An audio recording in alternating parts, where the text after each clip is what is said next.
దశాబ్దాలుగా పారుతున్నా మాకెందుకు పసిడి పంటలు రాలేదు, మా కష్టాలు ఎందుకు తీరవలేదు, మా కన్నీళ్లు ఎందుకు తూడవలేదని నేను అడుగుతున్నా. ఈ పాలమూరు జిల్లా నాడు ఉమ్మడి రాష్ట్రంలో లేదా? ఈ పాలమూరు జిల్లా ఏర్పడ్డ తెలంగాణ రాష్ట్రంలో లేదా? ఈ పాలమూరు జిల్లా బీఆర్ఎస్ పార్టీకి ఓట్లు వేయలేదా? అంతెందుకు 2009లో నాడు చంద్రశేఖరరావు గారు కరీంనగర్ జిల్లా ప్రజలు తరుముతే భుజాన జోలె వేసుకొని జోలె పట్టుకొని పాలమూరు జిల్లాకు వచ్చి ఈ ప్రాంతంలో ప్రజల్ని అడుక్కుంటే నా పాలమూరు సోదరులు మా సోదరి మనులు నీకు భిక్ష పెట్టినరు, నీ బొంతలో భిక్ష వేసి పార్లమెంటు సభ్యుని చేసి ఢిల్లీకి పంపిస్తే నువ్వు పార్లమెంటు సభ్యుడిగా పదవిని ఎలగబెట్టినావు. సోనియమ్మ తెలంగాణ రాష్ట్రం ఇస్తే నువ్వు తెచ్చినా అని గొప్పలు చెప్పుకున్నావు. ఆనాడు పాలమూరు జిల్లాను దత్తత తీసుకుంటున్నావు. తెలంగాణ రాష్ట్రం వస్తే పాలమూరు బాగుపడుతుందన్నావు. వలసలు ఆగిపోతాయన్నావు. మా కన్నీళ్లు తూడుస్తా అన్నావు. మా ప్రాజెక్టులు పూర్తి చేస్తా అని మాటిచ్చినావు. నేను ఇవాళ అడుగుతున్న వేదిక మీద నుంచి 10 సంవత్సరాలు ముఖ్యమంత్రిగా ఉన్న చంద్రశేఖరరావు గారు 2009లో మేము హక్కున చేర్చుకొని మా కడుపులో పెట్టుకొని చూసుకుంటే, మేము భుజాల మీద పెట్టి మోసుకుంటే, పాలమూరులో ఊరు లేకపోయినా, పార్లమెంటులో నీకు నోరు రాకపోయినా, మేము ఎంపీగా గెలిపిస్తే, మేము భిక్ష పెడితే నువ్వు ఆనాడు ఎంపీ అయినవు. ఆ సంగతి మర్చిపోకు.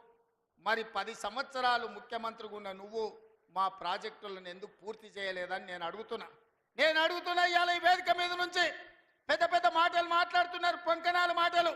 ఇవాళ నేను అడుగుతున్నా చంద్రశేఖరరావు గారిని, 10 సంవత్సరాలు ఈ తెలంగాణ రాష్ట్రానికి 2 సార్లు నువ్వే ముఖ్యమంత్రి కదా, నీదే ప్రభుత్వం కదా, మా జూరాల ప్రాజెక్టు పూర్తి ఎందుకు కాలే, మా కల్వకుర్తి ఎత్తిపోతల కంప్లీట్ ఎందుకు కాలేదు, మా నెట్టంపాడు, మా కోయిల్ సాగరు, మా సంగం బండలో ఒక బండ అడ్డం పడితే 10-15 కోట్ల రూపాయలు ఇవ్వక బండ బగలగొట్టక 10,000 ఎకరాలు పల్లెల్లో ఎడారిగా మారితే నీకు మనసు రాలే. సంగం బండలో బండ వలగొట్టలే. కానీ మేము వచ్చిన తర్వాత ఆ బండ బగలగొట్టి ఆ గ్రామాలకు నీళ్ళు ఇచ్చినాం. ఇవాళ కోయిల్ సాగర్, ఇవాళ మీ ఆర్టీఎస్, ఇవాళ ఈ ప్రాంతంలో ఉండే ఏ ప్రాజెక్ట్ అయినా ఎందుకు 10 ఏళ్లలో పూర్తి చేయలే?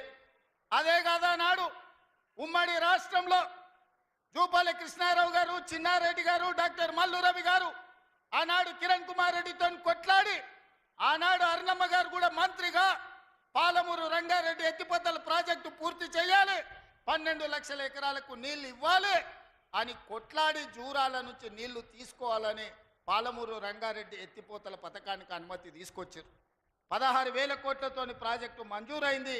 35,000 కోట్లు మొత్తం అంచనాలు వేసి టెండర్లు పిలిచిండ్రు. కానీ చంద్రశేఖరరావు వచ్చిన తర్వాత ప్రాజెక్టుల రీజైనింగ్ పేరు మీద 35,000 కోట్ల రూపాయల ప్రాజెక్టును 55,000 కోట్ల రూపాయలకు పెంచిండు. టెండర్లు పిలిచిండు, కాంట్రాక్టర్లకు ఇచ్చిండు, కమిషన్లు మెక్కిండు. జూరాల నుంచి నీళ్లు తీసుకోవాల్సిందని శ్రీశైలం బ్యాక్ వాటర్స్కు పంపించాడు. ఇవాళ శ్రీశైలానికే ఆ ప్రాజెక్టును తరలించడం వల్ల ఈరోజు పాలమూరు ఎడారిగా మారుతుంది.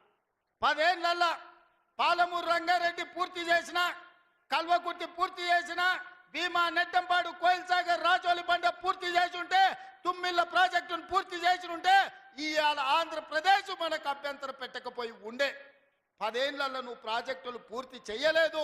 పాలమూరును పడావు పెట్టినావు కాబట్టి ఇవాళ మా ప్రాంతం ఎడారిగా మారింది.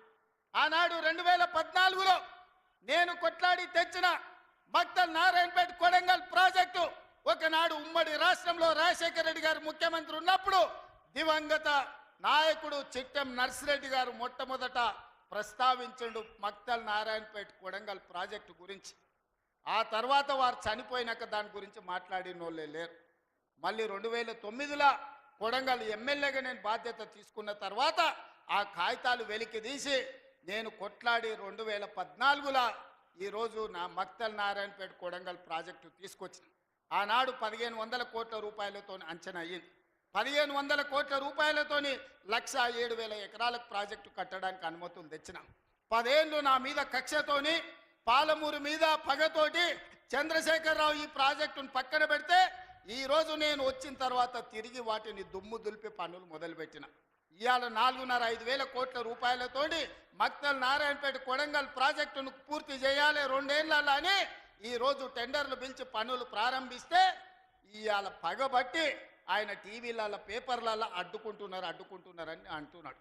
నేను అడుగుతున్న చంద్రశేఖరరావు, నువ్వు 70 ఏళ్ళు మాకు అన్యాయం జరిగింది, మా ప్రాంతంలో నీళ్లు పోయినా మా ప్రాంతం నుంచి తరలిపోతున్న కృష్ణానది జలాలు మాకు తాగడానికి మా సాగునీరుకు అందు రాకపోయినా ఈ దేశంలో ఎక్కడ ప్రాజెక్టులు కట్టినా బాక్రానంగల్ కావచ్చు, శ్రీశైలం కావచ్చు, నాగార్జున సాగర్ కావచ్చు, SRSP కావచ్చు, ఈ దేశంలో ఎక్కడ ప్రాజెక్టులు కట్టినా తట్ట పని, పార పని, మట్టి పని, చెమట తీసే ప్రతి పని మా పాలమూరు బిడ్డలు చేసి దేశానికి ప్రాజెక్టులను అందించారు. ఇవాళ ఈ దేశంలో పంట పండుతుందంటే